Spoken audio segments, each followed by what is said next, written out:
Absolutely. Speaking of your work with disaster survivors, tell me about that. Well, I began national service at the time of Katrina. I arrived on the ground less than a week after Katrina had hit. I've done several major national disasters, including San Diego wildfires, the Midwest floods, and most recently last year, Ike.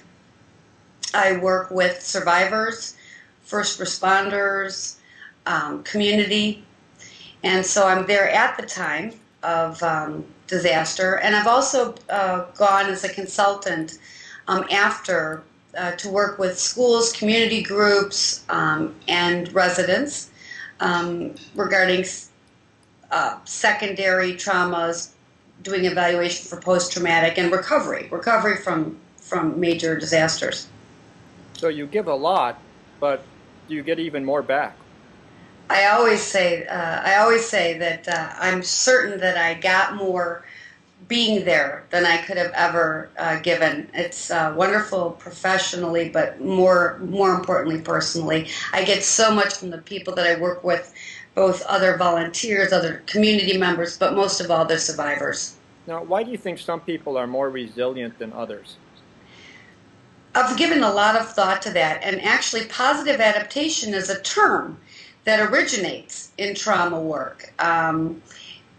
So I think it really is because from all of my time and experience with people, the ones that value relationships and more than things, the ones with the more positive attitudes, the ones that believe that with work that they'll be okay, that all, and that they'll let me help them understand, what do I do now?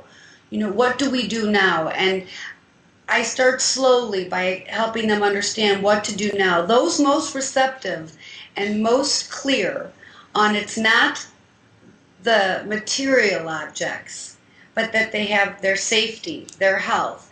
God forbid, they've got their loved ones. I've been in a number of situations where loved ones were lost.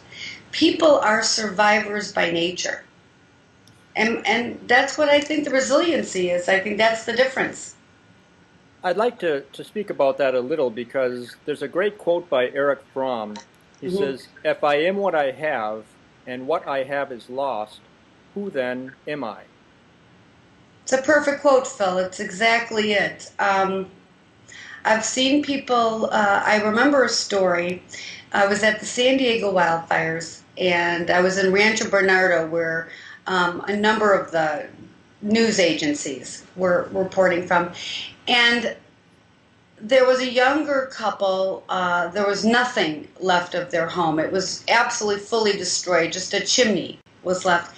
And they were digging around, and I walked up and I was trying to comfort them, and all they wanted was their wedding rings.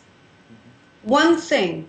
They had their child, they had their safety. The only thing they cared about was their wedding rings. Oh. And on the third day when they found them, it was the best feeling in the world to be able to share it with them, to watch their joy. And they said to me, now we have these, we can walk away, because everything else is replaceable. So it goes to that point, which is things can be replaced. People and that sense of spirit that went with those rings couldn't.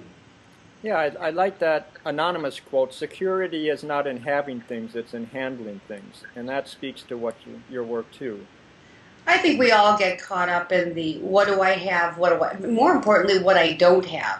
I think people get very caught up in the negativity. If I only had this. My father was really great about that. He used to say, if you have a problem that can be solved with money, if you can find the money, you don't have a problem anymore. And that speaks to the fact that money doesn't buy happiness. It just makes misery more comfortable. My dad said that too. That's great. I choose not to be miserable. I think there's pain in this world. I think we're all going to feel pain. I think that the survivors all feel pain, but suffering, now that's optional. Misery is an option, but pain's necessary, misery is optional. Well, that's really true, and I appreciate all the work you're doing in the world, and that's why I wanted to talk to you today. So thank you so much for sharing your thoughts. I enjoyed visiting with you. Me too, Phil. Thanks very much. You bet. Bye-bye, Victoria. Bye-bye.